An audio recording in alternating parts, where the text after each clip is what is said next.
the industry, to especially the small medium industry. So it reduces our competitiveness in exports.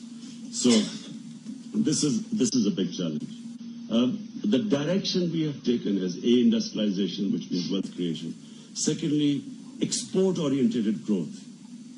So far, our problem have been that our growth rate goes up, and then we have a bit of a boom, and then we go bust, because we then end up with a big current account deficit, and then we have to go to the IMF.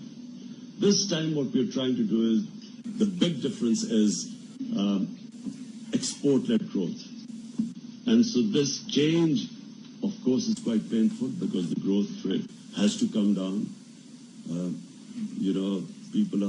People are hurting in Pakistan.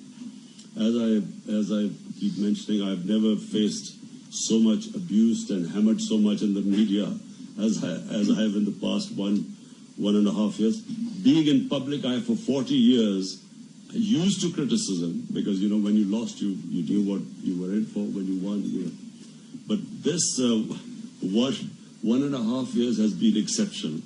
I really had to develop a very thick skin. In fact, thank God, mercifully, I know that all the dynamics of bad times. So the first thing you do is do not read the newspapers.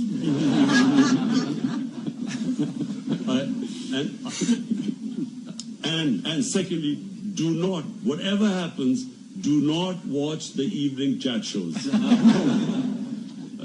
I try to make my team, my cabinet, I make them try and understand these dynamics of bad times. Problem is, they watch the chat shows and they come. I watch them in cabinet meetings, all shell-shocked, sitting there. So anyway, don't worry, I'll get them on the same page soon. But we have to. The situation which Pakistan is, where you have this huge interest payments on these debts.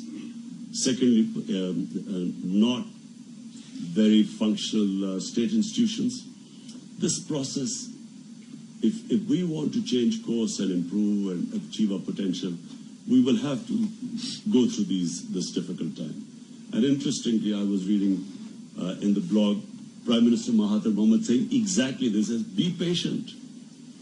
I tell them, ghabrana nahi hai. He says, be patient. 2 years or so, we will have to struggle for a while.